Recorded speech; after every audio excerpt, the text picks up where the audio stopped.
So just a few housekeeping rules, if we could. Mute your phones just in case. Please, if you have comments about the training or whatnot, my email is cindy.stowe@gsa.gov, or you can send it to the TCC address that we have there as well.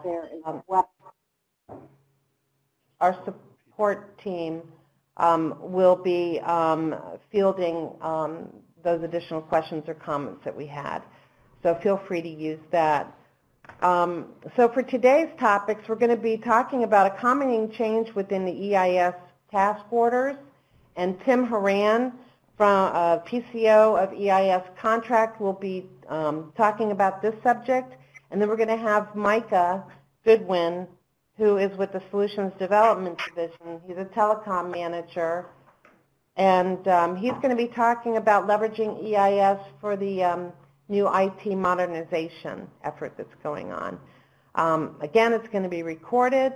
And if you have questions, please use the Q&A. And please, again, mute your phones and mute your computers if you could. Thank you, and I'll turn it over to you, Chris. Tim. Thank you very much, Cindy. Once again, my name is Tim Herron. I am the PCO for EIS. I've been involved in federal contracting for over 30 years, which means I'm probably still a novice at this point. Our topic today, using options for future requirements under EIS task orders. So our topics today, we'll give a brief overview of what is EIS, the EIS contract specifics, a brief overview of the EIS contract and services, fair opportunity, EIS task orders, service orders in EIS, our suggested guidance for option and optional quantities, requirements and evaluation as it regards or pertains to options. We're going to define moves, adds, and changes, so how to define them while you're using options. We'll give you an example of moves, adds, and changes. We'll tell you the benefits of moves, adds, and changes, and skip the resources because they're on another slide presentation. I don't plan on reading word for word from each slide today. We're simply going to try and reinforce some of the main points regarding options and how they should be used on your task orders issued under EIS. So briefly, what is EIS? The NS 2020 is a government strategy to meet future information technology and telecommunications needs. The EIS contracts are the foundation for implementing that strategy. So as you see on the page, these are some of the EIS contract specifics. Let me just hit a few of them. On the left-hand side, this is a multi-agency contract, a MAC. It is not a GWAC. In terms of law, that actually has some meaning, so just please try and remember it. The contract is both fixed price and time and materials. We do an economic price adjustment after the 5-year base period and the first 5-year option. Those economic price adjustments will be tied to the Bureau of Labor Statistics indices. So overall, we have a 15-year period of performance. There is no prohibition in the contract for issuing a task order up to 15 years. So EIS Services and Scope. On the left-hand side are our 12 service areas. And the items in red under the service category, the 4 items in red, are the mandatory services that all offers had to propose in order to be eligible for a contract under the EIS acquisition. Those 4 mandatory services were virtual private network service, Ethernet transport, voice service, and managed network services. In addition to those 4 services, all of the offers had to propose access to all of the mandatory locations in the traffic model. So looking down the left-hand side, our 12 areas are data services, voice services, contact center services, colo hosting services, cloud services, wireless services, satellite service, managed services, service-related equipment, service-related labor, cable and wiring, and as we already mentioned, access arrangements. So let's have a brief discussion about fair opportunity. Fair opportunity is covered in 16505 of the FAR, and it's a very simple concept. Once you go over the micro purchase threshold, which is currently $3,500, you must offer or must provide a fair opportunity to each offer under that competition. So a quick discussion about the dollar thresholds. As I mentioned, the current micro purchase threshold is $3,500, and the simplified acquisition threshold is $150K. The 2018 NDAA increased the micro purchase threshold to $10,000 and the simplified acquisition threshold to $250,000, losing my train of thought, $250,000. That has not been updated in the FAR yet, but we expect that to be implemented soon. So looking at fair opportunity, there are different requirements for what the OCOs, the ordering contracting officers, are required to do depending on the thresholds, the dollar thresholds that your requirement reflects.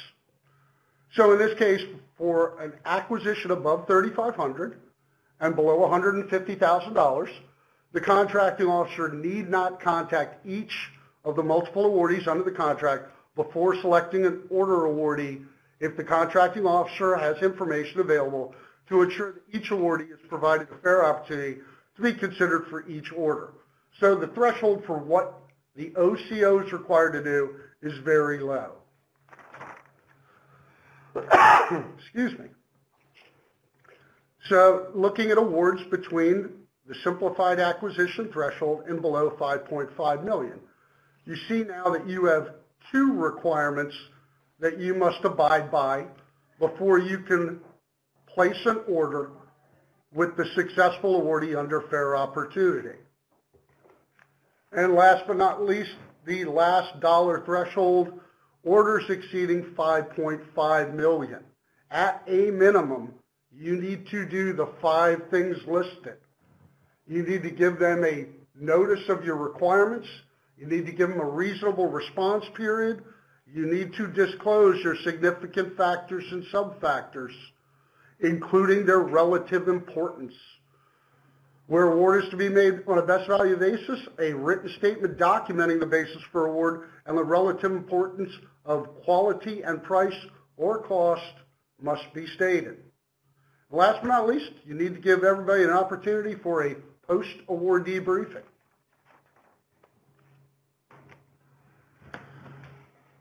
In 16505, all the elements that are required to go in a task order are listed on this page under the second bullet, starting with date of order.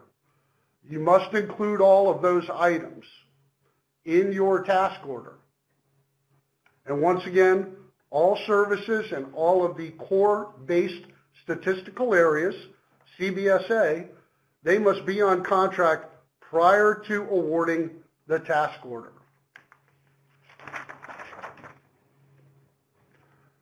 A quick conversation or discussion regarding service orders. So service orders is not defined in the FAR, but it is a term typically used and associated with the telecommunications industry. So once you have placed your task order and set the scope of that task order, if you want to order a service for a particular location and provide the contractor all the details they need to provision that service, then you can issue them a service order. Not required to if all the information is in the task order, but as the larger agencies know, using service orders typically works better.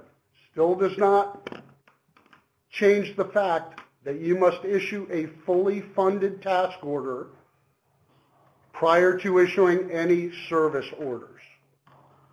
So agency ordering contracting officers, OCOs, and task order CORs can place service orders against the task order. Just to make sure everybody understands, the COR can only place those orders if the OCO is given the authority to do so, and the service orders do not obligate money. That has already been obligated on the task order. Service orders are just giving the contractors the information they need to provision the services. So service orders must be within scope of the task order and the EIS contract and not exceed the TO funding. That would be me. And service orders can be issued to give the contractor all the delivery requirement details for agency-specific services. So let me just point out, this is our disclaimer. This is all suggested guidance from one CO to another. The following represents suggestions from GSA regarding how to deal with future requirements and comply with GAO's Harris decision, which we'll talk a little bit more about momentarily. Each OCO is free to develop his or her agency solicitation as they see fit in accordance with the FAR and applicable agency regulations. So to get to the gist of today's presentation, there are two types of options that are defined in the FAR. One, we're talking about yearly options and exercising yearly renewals. That is not what today's discussion is about. Today's discussion is about exercising options for additional quantities of services. Now, currently the FAR only has clauses for optional quantities of supplies. So you'll need to take the clauses if you choose to do so and want to use optional quantities. You'll need to take the clauses that are in the FAR and slightly modify them, basically make it a homegrown clause. Do not retain the FAR citation on the clause. It is now your own clause, and you can call it whatever you want, but don't call it by a FAR 52217 clause number.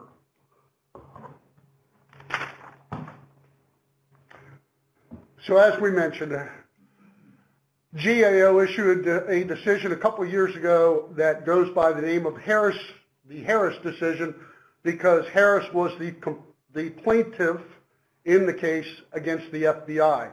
As you can see, the case number is listed on the screen. And what was the Harris decision's impact on federal acquisition? You can't do an IDIQ order under an IDIQ contract. Therefore, you must include definite quantities using options in your RFP if you ever want to exercise those options.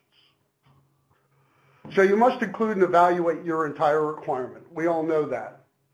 No one can anticipate everything, hence taking an exception of fair opportunity may be necessary regardless of if you use options.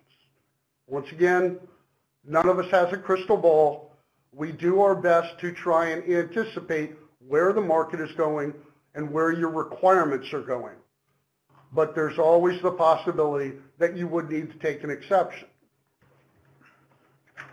Notwithstanding that, one of the ways you could possibly get around taking exceptions for additional services is to ask for contractors to price those optional services in your initial solicitation. And that way you can evaluate them.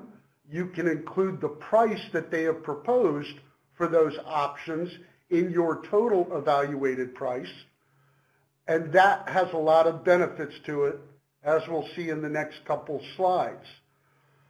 Let me just also state, add an extra option with more than you need. You don't need to exercise it, but get the estimated quantities priced so that they are included in your total evaluated price and task order ceiling.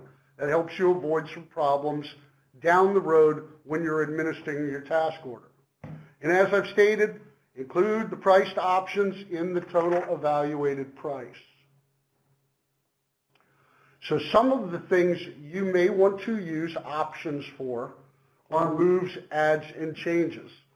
Section B210.3 of the EIS contract includes definitions for the following items.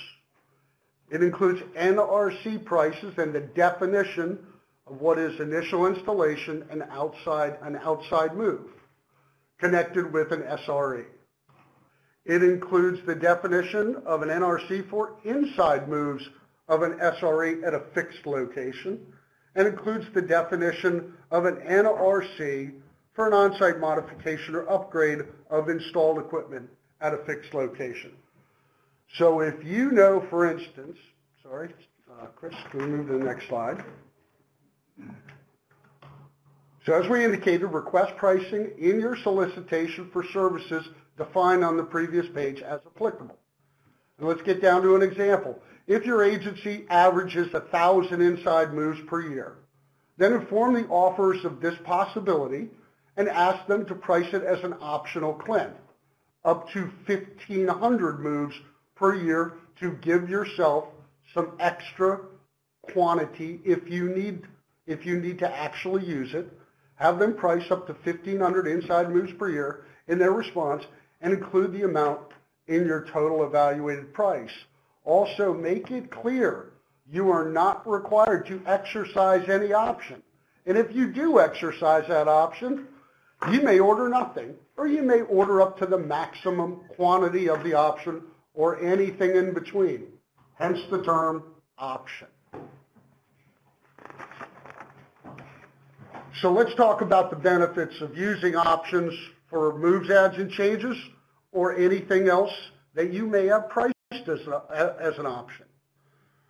So options, in my mind, have three benefits. You're not required to exercise or order the optional client. It's completely up to you. Your order now has a definite quantity versus an indefinite quantity. So in our humble opinion, you have complied with the Harris decision. And last but not least, and this is the most important one, since you have used options and you have evaluated those options as part of the initial proposals and initial award, and you have evaluated them as part of your total evaluated price, you have complied with 17207F, which states before exercising an option, the CO shall make a written determination for the contract file that exercises in accordance with the terms of the option, the requirements of the solicitation, and Part 6.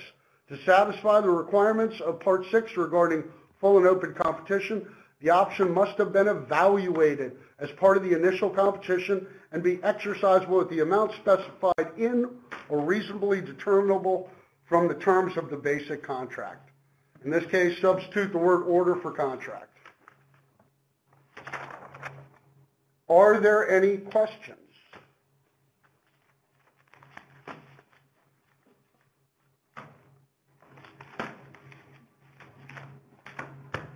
If there are, can you put them up there? Not working. That was not working. So just a reminder, if you have questions, use the Q&A pod, and we will see those here in the room and provide answers.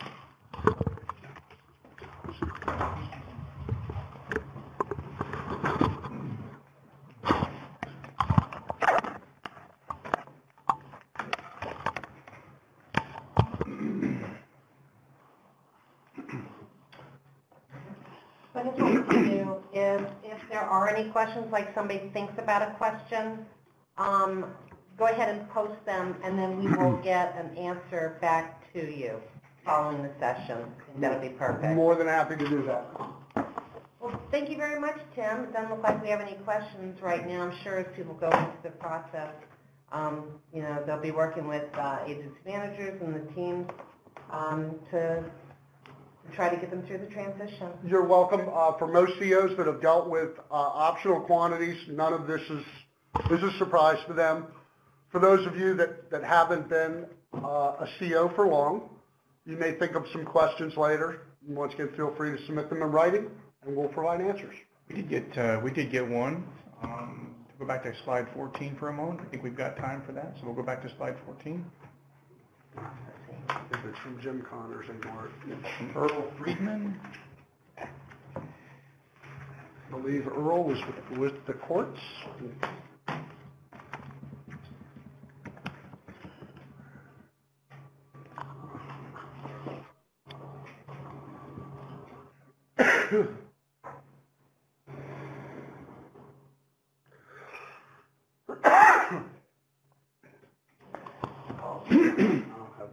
I don't have the screen up. Yeah, he hasn't. He has not. He just asked to go back to the slide. Yeah. Yep. Okay. So we have the slide up now. Earl, I've sent you a question back. It says, so Earl's question is, he just wanted to copy the slide. So Okay. we're good. No question. I think Cindy mentioned earlier we're gonna post the whole slide presentation. Yes, we're recording it, and we are going to have that on there, and I believe we may send the presentations out, so our CCC team will make sure we do that as well. One more question. So the question was, are all the different component contracting officers invited to this meeting? This meeting was open to any contracting officer at any agency.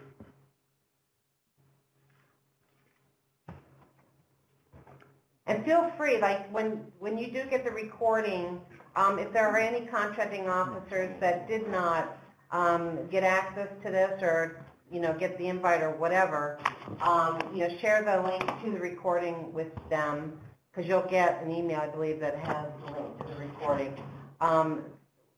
Just so everybody knows, the people that we did target were the TOCOs and the LTMs and DPA holders, right? all the DPA holders. So we're trying to make sure, I think we had like over 400 that we invited. So we got a little bit over 180 that came in. Do we have any more, Scott?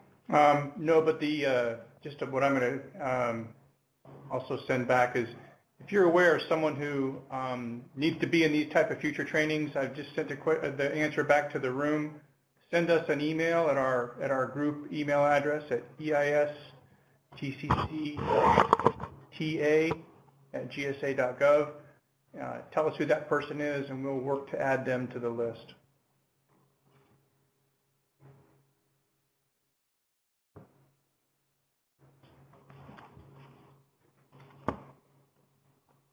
Actually, two more questions. Let's take these last two questions, and then we'll move on to the next presentation. So, to Micah Evans, FAR allows for an option, not separately priced options, which allows the government to estimate a percentage over a particular amount. Could we state a percentage instead of a definite quantity? If it is allowed by FAR and you can determine a definite quantity from it, I don't see why not. All right. And one more from Sheila Spate. For services listed as options, do the task order funding need to include funding for the optional services? Not until the option is exercised. All right. Thanks for those questions. Good questions. We will, so to continue to post those in the Q&A pod, we'll answer those as they come in. We won't answer any more verbally at this time. We'll move to the next presentation.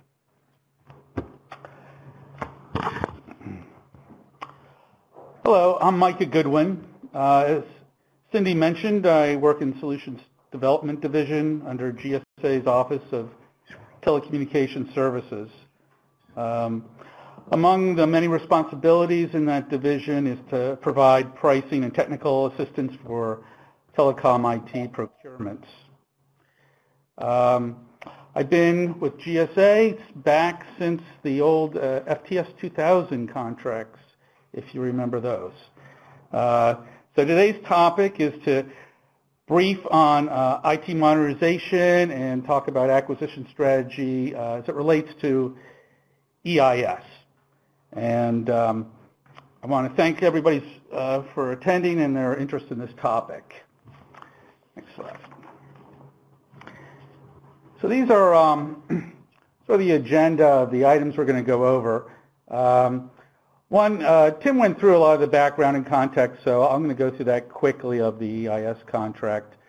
And then going to talk about, what is IT modernization, what's our vision of that, and what are its benefits. We're also going to talk about requirement documents, how to think about transition in terms of modernization, and then building the flexibility into the task order so that you can modernize. And lastly, we'll talk about GSA assistance to the agencies.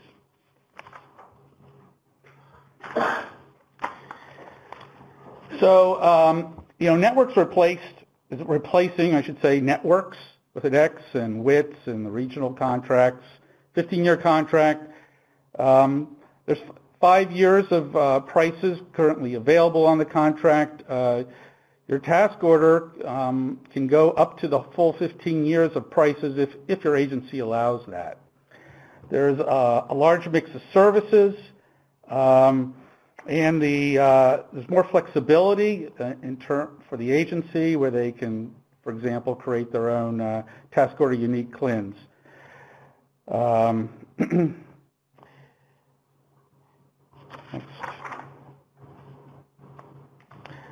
So there's approximately 28 services, depending on how you count them. Labor hours is something new that is from the previous iterations of our contract of EIS. There's plenty of services. There's lots of scope, and there's a long contract term that can help you modernize your network.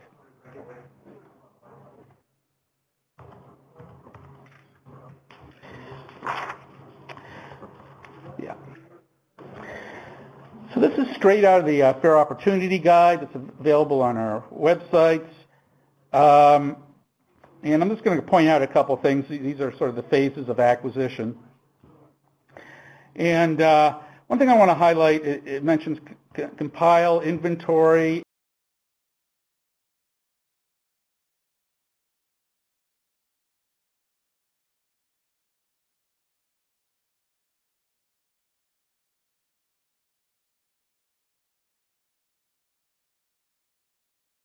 and you want to do your forecasts. And you want to be able to present that in your solicitation. The more information you provide, the better the vendors can propose to meet your needs. Also, of course, drafting your solicitation is highly critical. If you want to build modernization flexibility into your task order. And I'll also just some advice we always give is use base contract CLINs as much as possible. You do have the ability to create TUCs or task order unique CLINs, but when you use the base contract CLINs, they're clearly defined, and you can compare against prices with other vendors and makes those comparisons much easier. When they get into a TUC, they're often get customized and they're less visible and harder to compare against other prices on the contract. And then also one of the things our division does is perform scope reviews of your solicitation, and we do provide a few helpful comments there. But if you wanted more in-depth ones, you can request that on how to make your solicitation better. You can make those requests through your agency manager.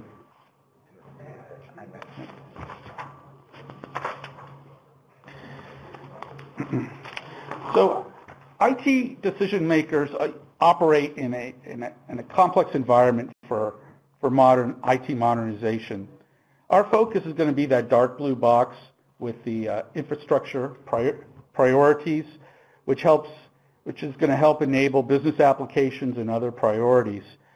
But there are many other considerations, listed here in the challenges, which could be from security to budgets, the business outcomes you want to achieve, from efficiency to user experience, the application priorities, what's important on your applications, for your applications is a consideration, and then of course the skill gaps in your workforce.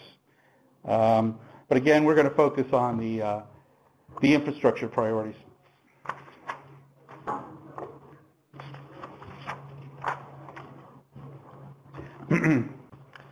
So, why modernize? A lot of good reasons for that.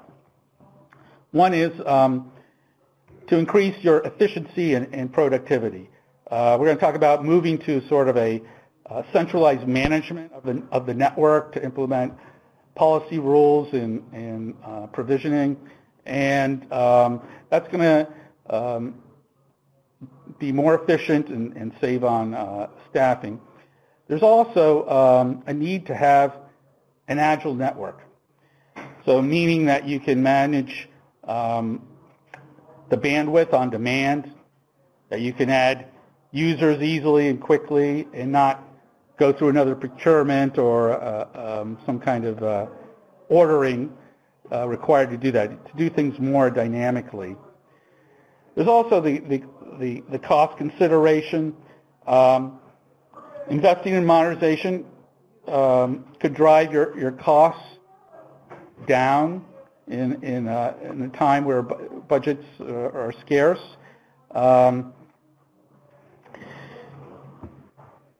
You can also, there's more attention, of course, to security, with more things being added to the network, more devices, and more sophisticated attacks.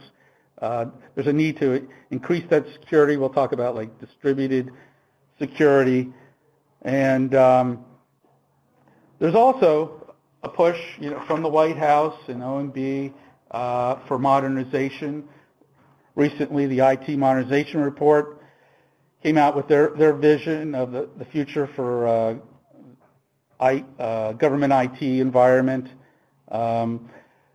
There was recommendations to modernize security for high-value assets and also encourage the use of cloud. There was also the passage of the Modernizing Government Technology Act. The intent is to use unused IT funds to modernize your IT network. Next. So this is one vision of the future network. Future networks, we're looking for them to be responsive and agile, to add capacity where needed, to provide quickly software enhancements and service deployments. This will be done through software-defined network, applying that's SDN, and network function virtualization. And so all your applications, voice, data, video, wireless, cloud, can travel the network but be integrated and managed in a holistic and dynamic way. So in the center of that diagram is the agnostic transport network, meaning that you can have all sorts of different technologies such as MPLS or Ethernet, etc.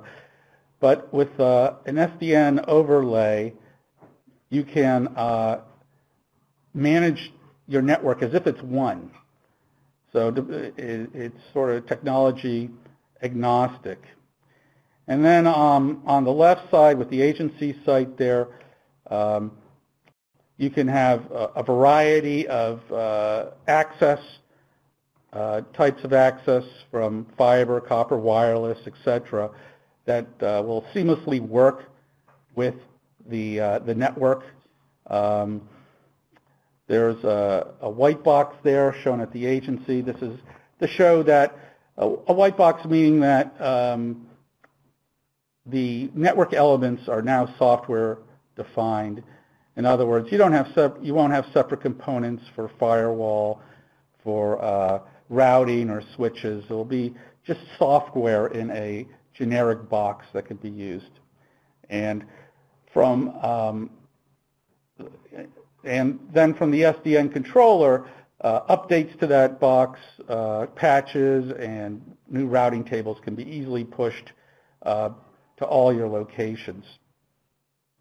And then moving down to the below that with the rise of the Internet of Things, IoT, there's going to be a lot more devices hooking up to your network, and some of these will be real-time applications. You'll have smart cars, you could have remote surgery, remote diagnostics, and so you need to be able to add these things easily to the network, and you also have to have low latency for the real-time applications.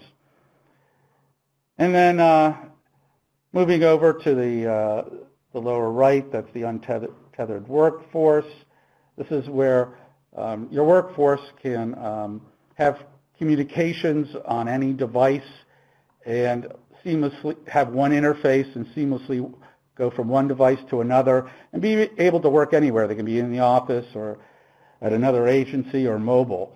And the 5G, when that comes out, wireless will help enable those functionalities. And then moving up to the cloud services,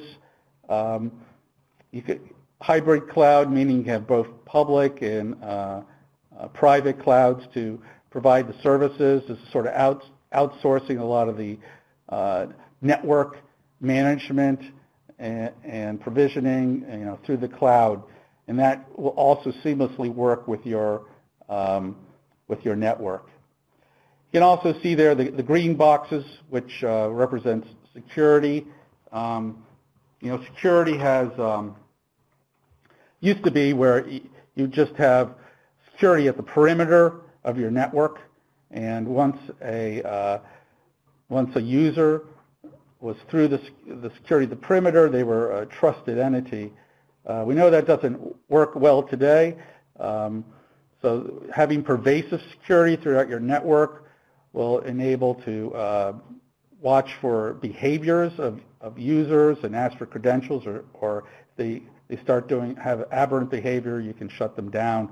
So having security built into your network is definitely important for modernizing.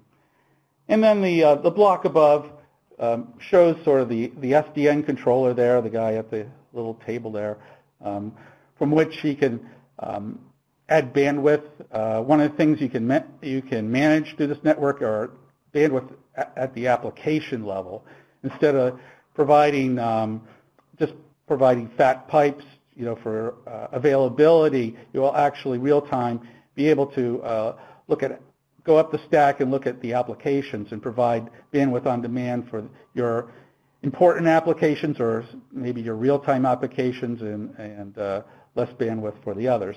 So the network is dynamic where you can expand and contract it as needed.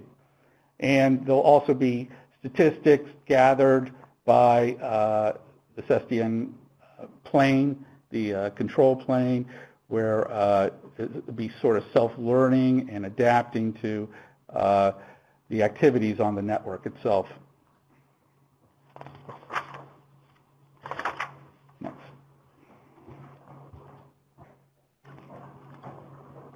So, what is the pathway to modernize your network? These are some things we have identified. So, as we know that the vendors want to get out of the copper-based and the TDM type services. time division multiplexing services.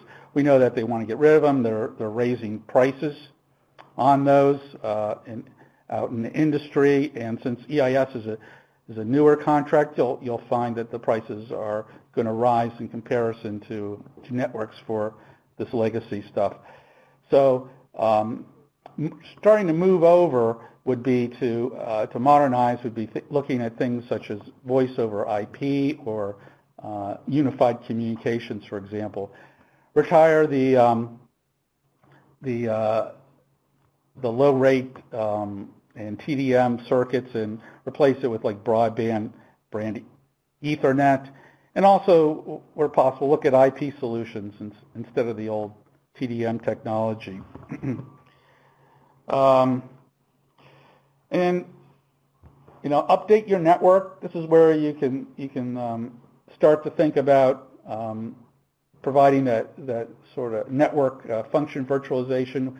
We talked about getting a more generic box at your customer prem that can do all the things from firewall and switching and routing, and that you can push from a central location to those boxes, updates, patches, and new like firewall rules and so forth. Consider implementing the central management controls, like SD-WAN kind of implementations to do that orchestration from a central location of your network. And then prepare for the Internet of Things. This is, one of the possibilities is that addresses are going to be, there's going to be a pressure on available addresses, and implementing IPv6 will help alleviate that, and look at incorporating current LTE, long-term evolution, wireless, and then 5G when it's available.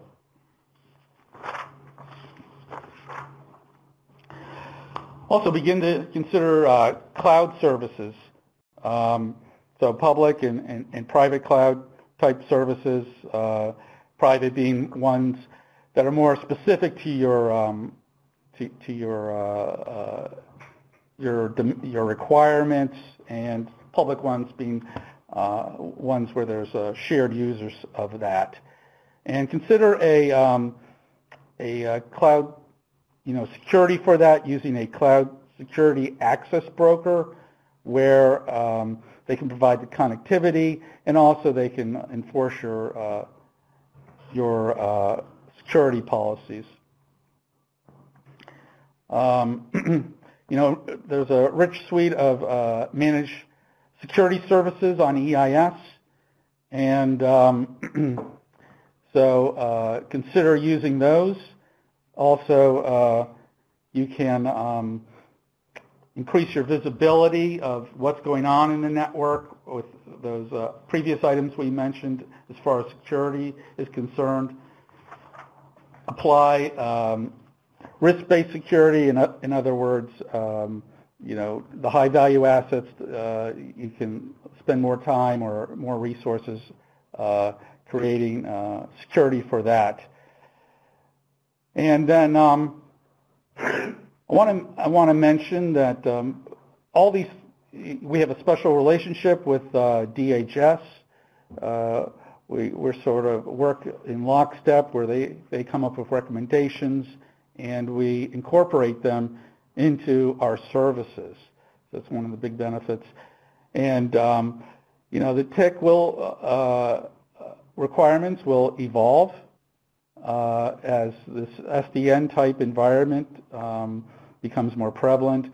So expect the TIC to evolve, and we'll be there with our services to meet that guidance.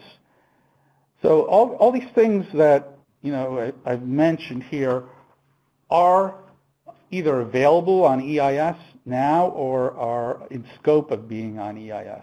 So this kind of modernization can definitely be implemented with the use of EIS services in your task order. And Also implementing, within EIS you have the managed network services and the managed services and cloud offerings and managed security offerings, and all those come to bear in modernizing your network.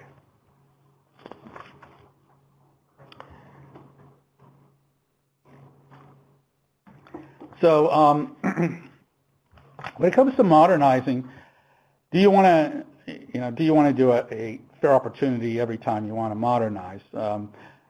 I think probably most will want to avoid that because of the cost of it. It's resource intensive, and you might have to go through another transition if there's another vendor involved. So we believe it's prudent to build in to your task order the flexibility to modernize within that without going through a fair opportunity, if possible. That may be unavoidable.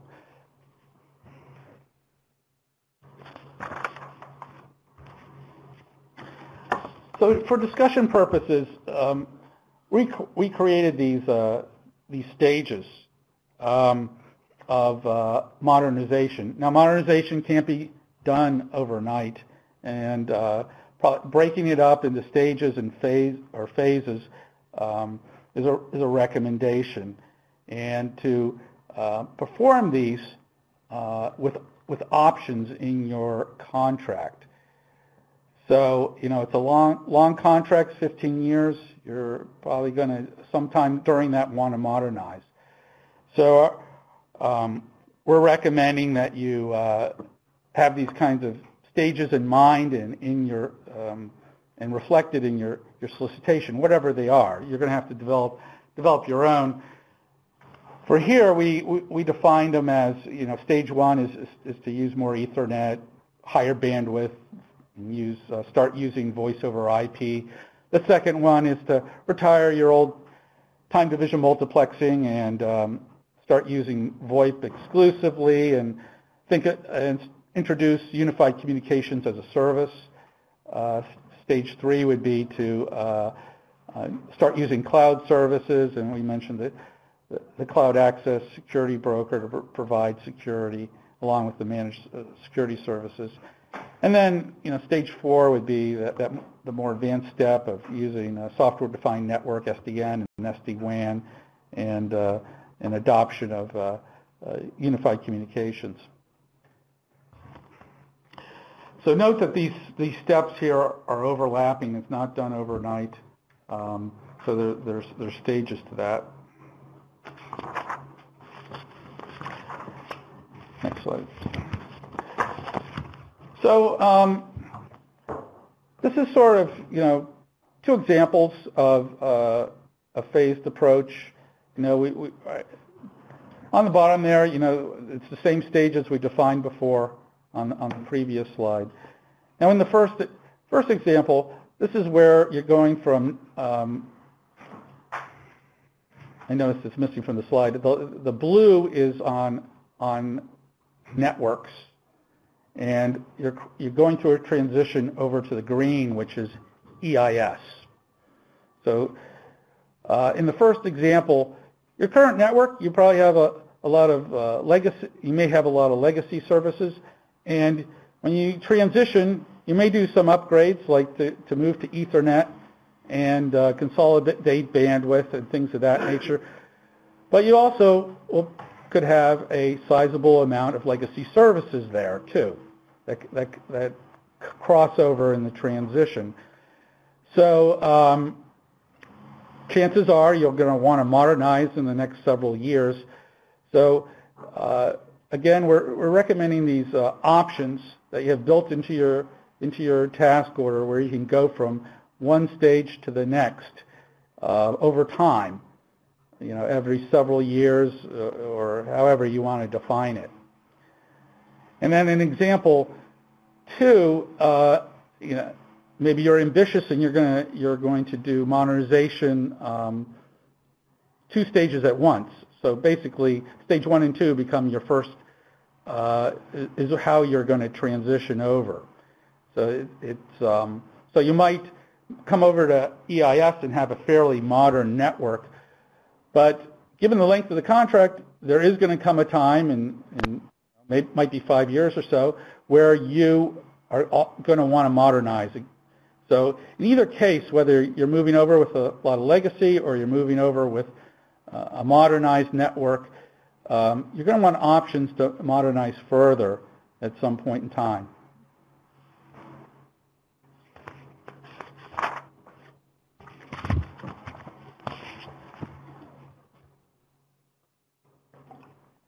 So these are some of our recommendations to have in your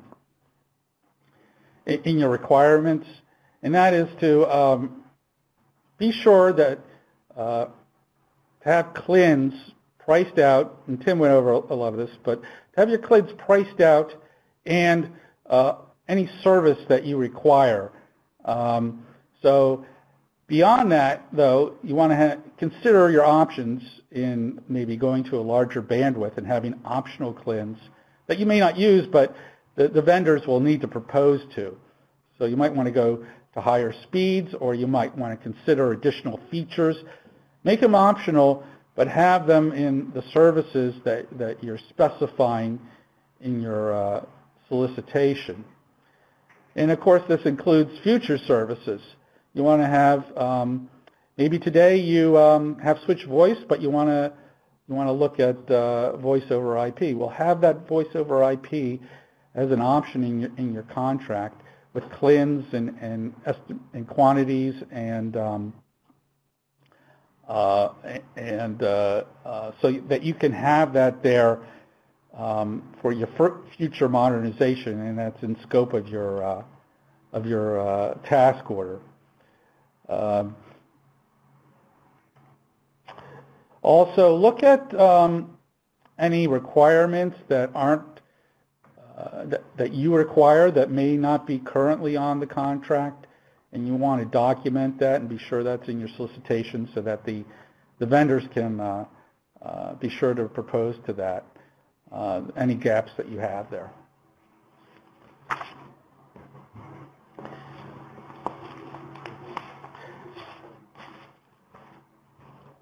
So from this slide, basically we're saying, if the requirement isn't in your task order, you may be able to take a exception to fair opportunity and have that met.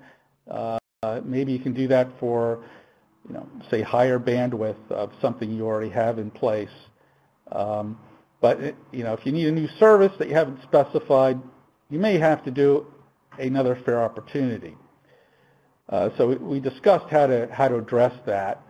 To provide all the services you require with the options, provide the estimated quantities for those requirements. So that could be things like for unified communications or implementation of SDN and SD-WAN, as an example.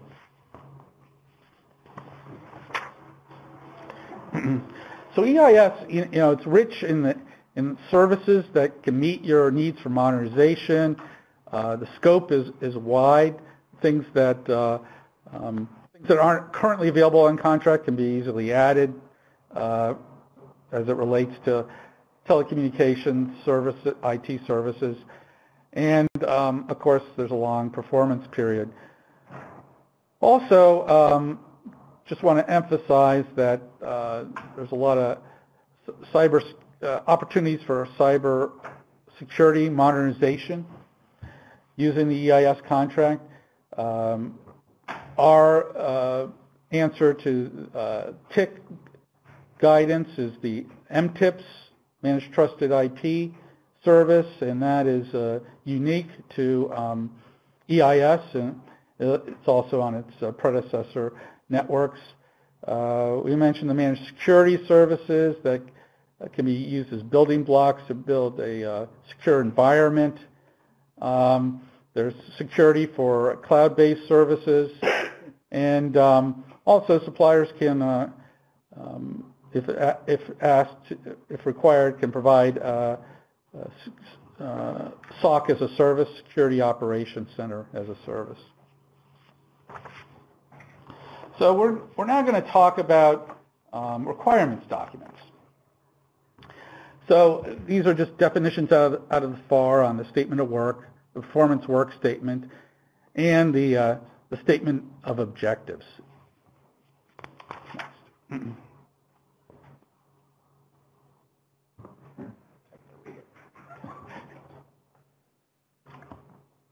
So, you know, the differences, there are differences between these types of requirement documents, but the lines are somewhat blurred, and so we're going to discuss them in terms of sort of the left side of this chart, which is the more prescriptive ones, more prescriptive requirements, versus when you move to the right where you're focused on outcome or performance-based type requirements.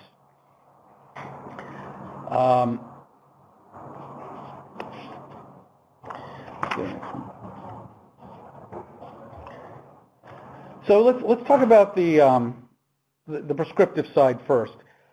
So this is where you're specific about your requirements. You might, for example, say, I want circuit switched voice service, CSVS, and you specify the specific CLINs you want. You say you refer to the contract and state the using those standards specified in the contract. You specify your quantities. So you're essentially providing the solution, so to speak, to how you want them to provide it. And so the pros in this are for you're going to pretty much not be surprised by what you receive. You've kind of specified the solution, so you're going to know what you're going to get from the vendors in a proposal. Now you could get up to 10 responses to your solicitation, so having the ability to do an apples-to-apples comparison on like prices is easier to do when it's more prescriptive, easier to negotiate prices, etc. And using prescriptive type requirements also helps eliminate vendor confusion. There's less opportunity for ambiguities usually. Some of the cons is that you need to be precise about your requirements, meaning that you have to have researched it and you have to provide the solution yourself. So time is required there to do that. And since you specified the solution, you're not going to get innovative solutions back. You're going to get basically what you asked for. Now there are some ways to mitigate this, and one of them is to, in addition to getting the solicitation, the proposals back from the vendors that answer your prescriptive requirements, you can allow them to additionally provide an alternate solution. We've provided language for that in our Solicitation Assist tool, which helps craft solicitations. I'll talk about that later. But there's an option in there if you want an additional alternate solution to what you've spec'd, that can be delivered to you. So that invites some innovation there. You are going to get, say, more innovation. You could, of course, do a lot of research and consult with experts, and you might be able to get ideas of how to innovate there. Also, if you want to get ideas from the vendors prior to receiving proposals to a solicitation, is to issue an RFI and get those ideas. So now we're going to talk about the less prescriptive, the performance outcome-based type requirements. So the advantages here are that, and this is where we're moving to the right of the of that scale or the arrows there. This is where it's more outcome-based. And, an example of that would be, I mentioned switch voice for the prescriptive one, where you're specifying the services and the CLINs. You might want to move to voice over IP, for example. There you could, instead of specifying all the CLINs, you can request that they provide you back a solution based on the VoIP environment. So that's something that's more performance-based as opposed to actually specifying the solution. You're requesting one from them. And this invites, I should say, innovation, and they can use the strengths that they have in their portfolio to provide you a solution. These are generally easier to craft. You don't have to go through that research as much as you would if you had to specify your own solution. Now, on disadvantages could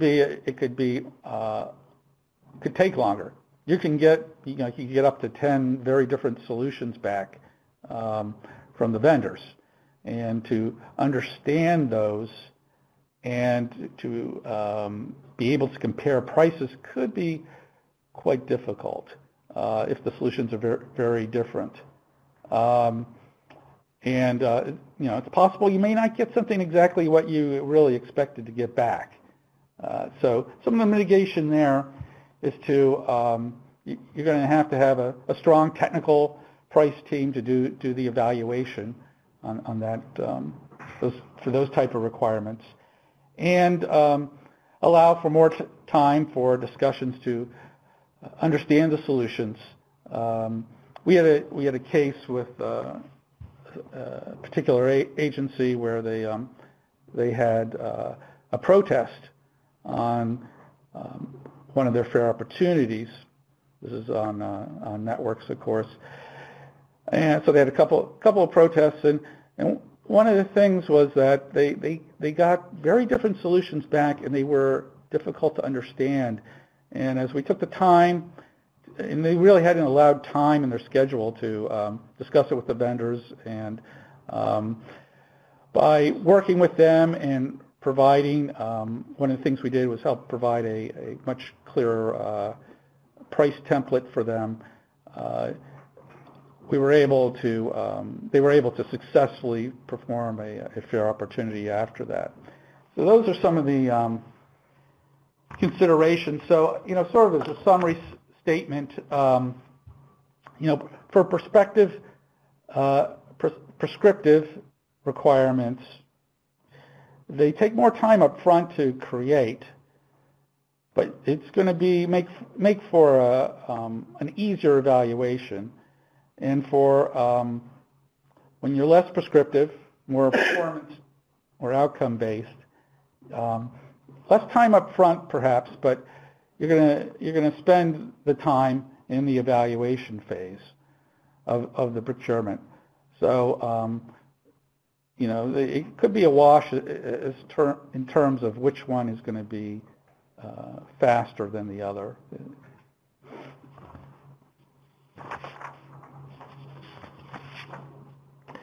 So what we're recommending, is a blended approach to have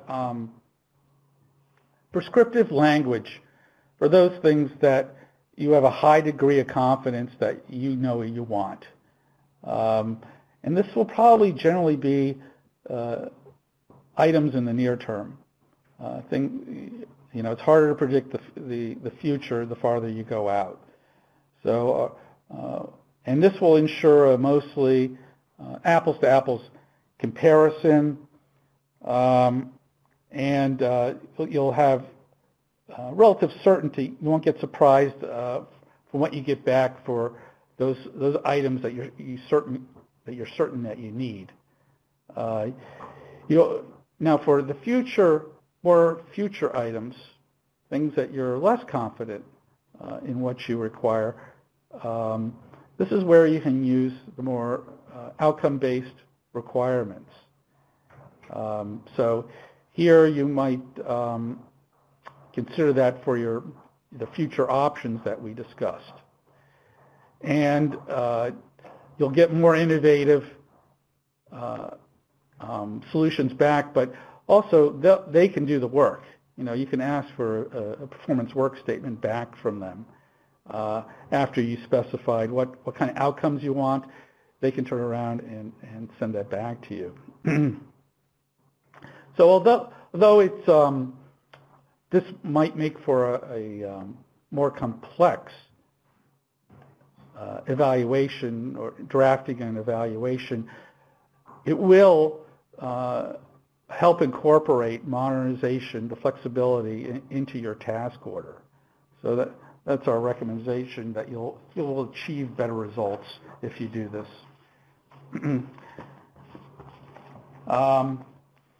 So that concludes the IT modernization portion here. I do want to mention that we have assistance available.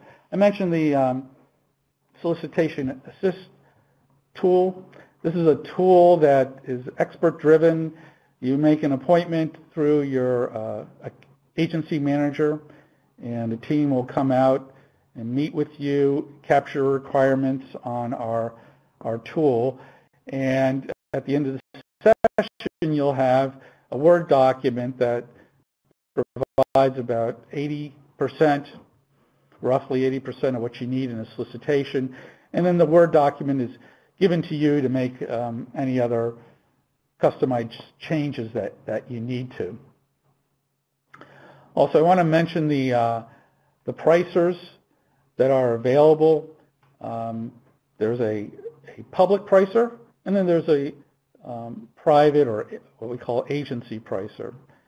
The public pricer is no login required. It provides current year prices on and past year prices for all the EIS vendors. It also has helpful service guides. These are guides that describe each service and technically, and also for pricing, and provides an example. So I highly recommend that you can review those. And then we also have the agency pricer, which does everything the public pricer does, but it also has the prices for the future years. And it has other capabilities where you can upload inventory or scenarios of your traffic and have them priced out with a bulk pricer. Also available with these pricers are, it can tell you which services by which vendors are offered at your locations or in general. Also, the rest of these are providing links. The rest of this information here, this page and the next page, provide useful documents and guidance regarding the EIS contract, and ordering and other guides are provided there. So it's a rich set of services that are available for you to utilize. And that's, I'll conclude there.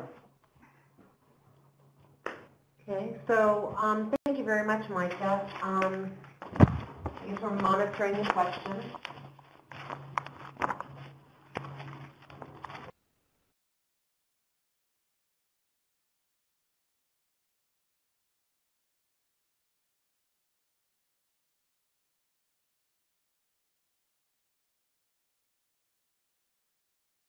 Back up. Okay, so what we're going to go ahead and do, we're going to open it up for questions. Do you want to do it by raising your hand? This is a new system that we're using for the training, so we appreciate you being patient with us as we navigate through this.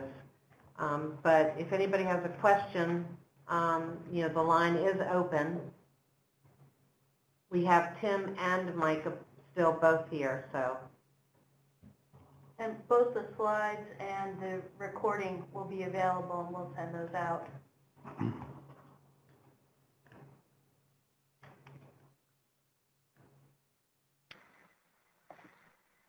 Tim, I have a question for Tim Herron.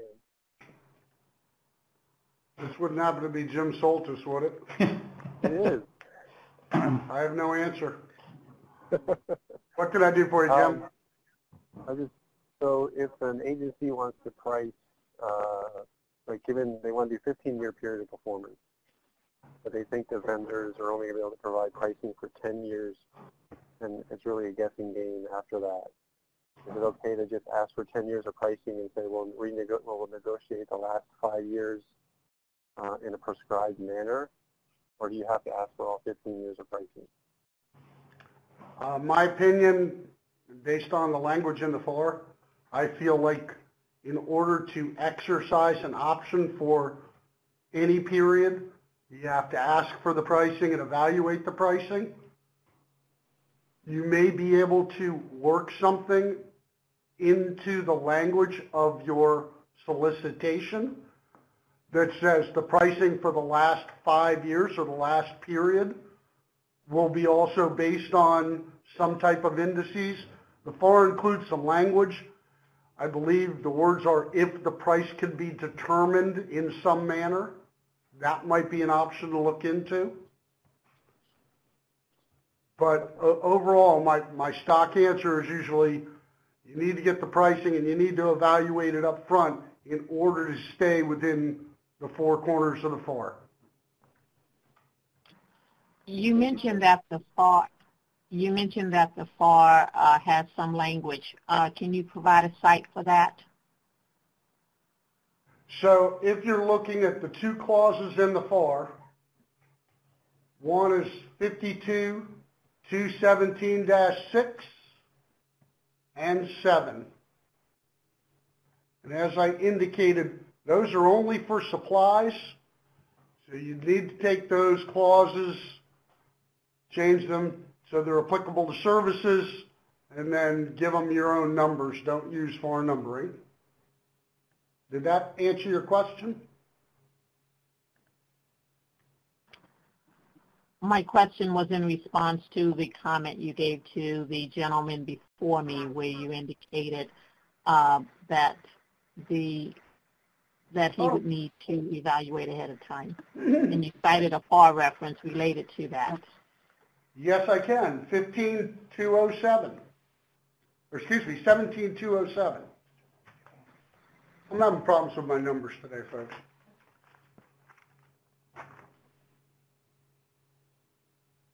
There were a couple other questions that came in. So just to go back to the question that you just followed up on. So I read it. It's on slide 16. And right at the very end of slide 16, it says, must have been evaluated as part of the initial competition and be exercisable at an amount specified in or reasonably determinable from the terms of the basic contract.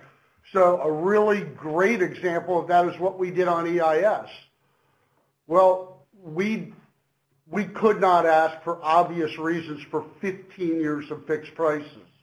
The industry would not have provided them, and at the end of the day, it probably would have been a bad move on our part. So the way we can determine the prices for option period 1 and option period 2 on the EIS contract is we're going to rely on Bureau of Labor Statistic indices, and that's how the prices will be redetermined at that point. So applying that to the language, at the end of page 16, we can reasonably determine from the terms of the contract what the price will be at that point. I hope that answered your question. Yes, thank you. You're welcome. Okay, we had another question that came in through the Q&A pod. We are a small agency that used networks to get a trusted internet connection several years ago. Do we need to do anything, or will our current service be switched over to EIS? Hi, this is Jim Russo. I'll start answering that, and I'm sure Tim will chime in. So I'm presuming that the trusted internet connection you got was MTIP service. If that's the case, then yes, you have to recompete that service under EIS. It won't just roll over from networks to EIS. We intend to have more providers of MTIPs under EIS, and any type of evolution that MTIPs undergoes. So you may find that you get, hopefully with the more competition and change in requirements, you may even get better pricing. So it behooves you to recompete that. And to follow up on Jim's answer, and to probably answer a little more of your question, if your requirement in total will be over $3,500, or as we mentioned, the micro-purchase threshold is now going to be increased to $10,000, let's just stay with $3,500 for now. So let's say your period of performance, you plan on keeping MTIPs for 5 years. If the aggregate cost of that service will be over $3,500, then you must do a fair opportunity. Now, I will tell you, if you decide you're only going to purchase a service based on price only, and your entire requirement is underneath the simplified acquisition threshold, so your requirement, let's just say for sake of argument, is less than $150,000 for 5 years, and you're only evaluating that service on price, then you can simply do your acquisition through the pricer, as long as you notify each of the offerers that that is what you intend to do. So you can simply do a price only, or most logically called an LPTA. You can do a low price technically acceptable acquisition, just simply using the pricer. Look at all the prices for all the offers that provide the MTIP service, add them up for 5 years, and make your award based on that. Okay, so he followed up that question with when do we have to do this recompete, and it's tied to the expiration. So we opened up the scope review tool and have been asking since last summer for agencies to start submitting solicitations to us for review. Once again, if your acquisition is over the SAT or is not being done strictly based on price as your evaluation factor, you need to submit the solicitation to us for review. The sooner the better. Yeah, the networks contracts still expire in 2020. March for the universal and May for the enterprise contracts.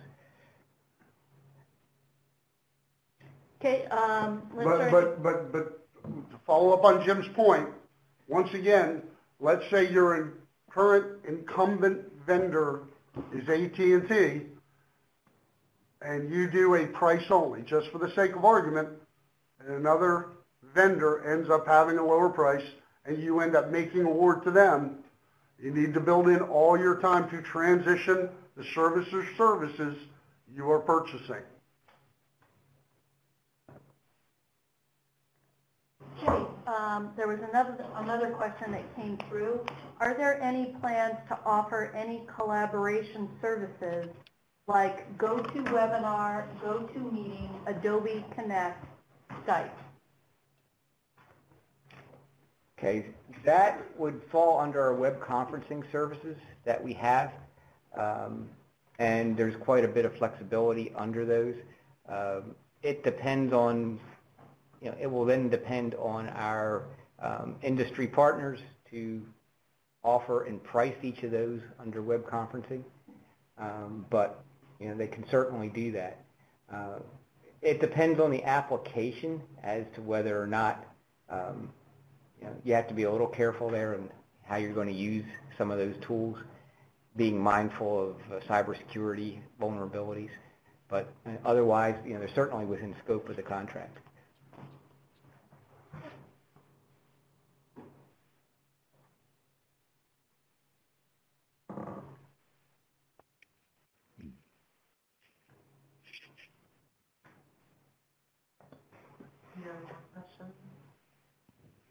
Madam, submit them in writing. Yeah, we can just the TCC. Do we have the email where we can show everybody? I don't know if we have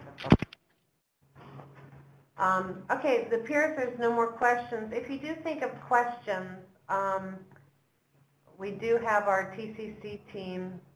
We have them. Your agency managers also are available to get you answers, and you can locate them on the customer support page. You just put your agency in, and they'll be more than happy to facilitate a conversation or get you an answer, if they know the answer. Hi, this is Earl Friedman. I have a question with U.S. courts. Can you hear me? Yes. Okay. So we're trying to figure out how to implement the MAC declin or CLINs, move, add, change, or disconnect. And you suggested using optional CLINs for those types of changes. So I'm not familiar with how the pricing goes for such an order. Is it dependent on the location or the type of change that's being made, or is it?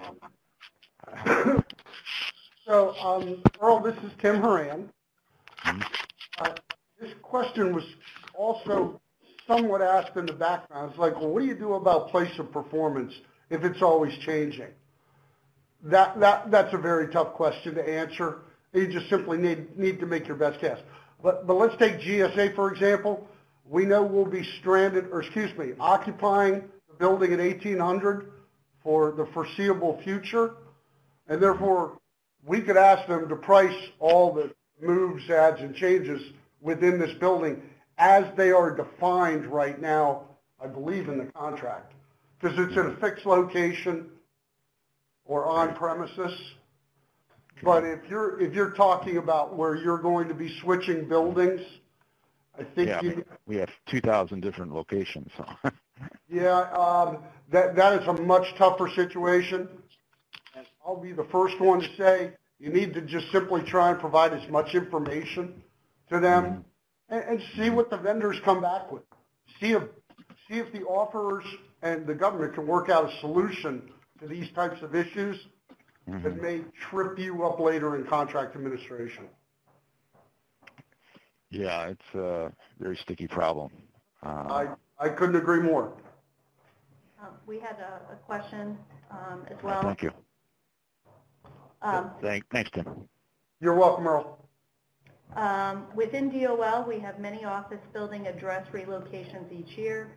What would be your recommendation on how to indicate in the task order a requirement to provide EIS services at a new office address that isn't known at the time of award?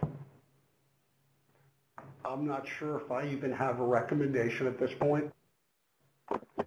Once again, if you don't know where you're moving to, you can't give that contractor any idea of where it might be. It's one thing to say, we know we're going to stay within the Washington, D.C. area. I don't think the contractors have a big issue with that in terms of pricing it. But if you're moving from one state to another, you may be taking a logical follow-on, an exception, and using the logical follow-on exception for that.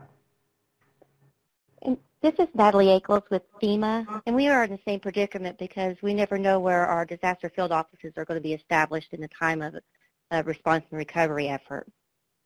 You have a whole new set of problems. Thank you. I apologize. I'm just simply trying to tell the truth. No, I appreciate that, and yes, we definitely need to have some sort of discussion on how we can leverage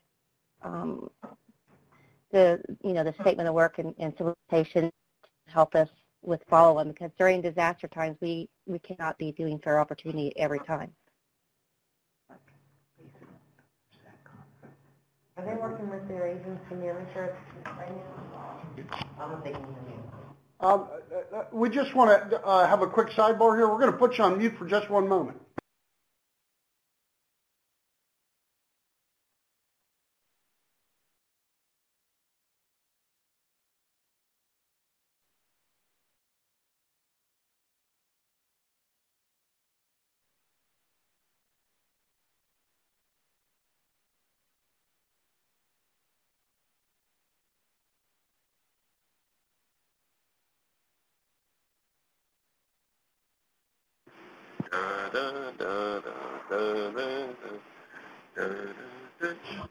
Yeah, we appreciate you playing the Jeopardy music while we were discussing this. Cindy recommended if you work with your agency manager for the folks at FEMA. And Jim Russo, if you want to kind of follow up on what you stated. Yeah, I mean, this is kind of a tangential example, but we were trying to do a similar effort a couple years back for Department of Defense because they wanted to put internet cafes in the field, especially when soldiers were stationed in large quantities over in Afghanistan and Iraq. And so you didn't know where within those theaters those cafes were going to pop up. But what we could do was specify, okay, we know at least it's going to be in this country or in this region, and then get some type of estimate from the bidders on, okay, if we did that, if we said that, and we said quantity of them, estimated amount would be X, some number that we would estimate over the period of performance, and then the size of them. So are we trying to accommodate 20 people, 100 people, 200 people, what is it? So there were some base units that were priced that could then be used later to build, the future solution, because we had some of the elements we could put together. Not perfect, but a way to get some way up front to get some concrete prices you could work from and some way to do an evaluation of one bidder against another. When it came actually time to place them, I think eventually you're going to run into the situation that Tim talked about just a few minutes ago, which is you're going to have to pull the logical follow-on card off the exception deck. But at least there was some good faith there and best estimate that you could put forward, and industry was on the same playing field. They wouldn't be surprised. This is the best knowledge that you had at the time, and that's all you can work from. So not a perfect solution, but that's an option to explore. Yeah, I would just say some elements are parts of the services are location dependent and others are not. Your transport costs would be postalized, so those would be the same. You'd already have those in your task order. You could potentially look at some kind of flat rate access pricing, which can vary by location, but you could potentially define geographic areas in which you want flat rate pricing for access for buildings to be determined in the future. So at least you can get the pricing available for new locations to some degree. Okay. Thank you for the recommendations. I greatly appreciate it. You're welcome. I don't see any other questions on the Q&A pod. Okay. So again, you've got a resource page at the back. If most of you, I think, many of you are working with your agency managers already. They're more than willing to get any of your, the teams together to help you through this process. Please leverage, the resources. Also, we've been constantly refreshing our web pages, both on the EIS landing pages as well as the transition pages. So if you subscribe to those pages, you will get notified when there's a change to the page. So there's a ton of resources there, and also we've recently uploaded our service guides onto a playlist for EIS on GSA YouTube. So we're starting to branch out and use some new technologies that it's good for self-tutoring, or if you have somebody new that comes on board. So we're always looking for ideas to be able to enhance the self-serve kind of tools that you'll have in your pocket. So again, the landing page of both EIS and transition. There's also the EIS Interact site where there's a wealth of information. But again, if you can't find something, let your agency manager know, and that'll be your shortcut to getting something. With that, what we'll do is we're going to just PDF our presentation. We'll get that out to you. We also have a short survey that we're going to be sending to everybody. We would appreciate it if you could, provide us with candid information. Be gentle, but we do want to solicit your feedback. And as a result of the summer, and we did take in a lot of feedback, it's kind of helped us crafting. We're working on additional sessions. So if you go to the EIS training page, we'll be posting upcoming sessions that we're going to be having. We haven't posted anything as of yet, but within, I would assume, the next 2 to 3 weeks we'll be showing. But we're going to try to do something once a month. I don't promise, but we are definitely trying to get it. So if there's sessions that you think would be valuable, let us know. If we can accommodate those, we will.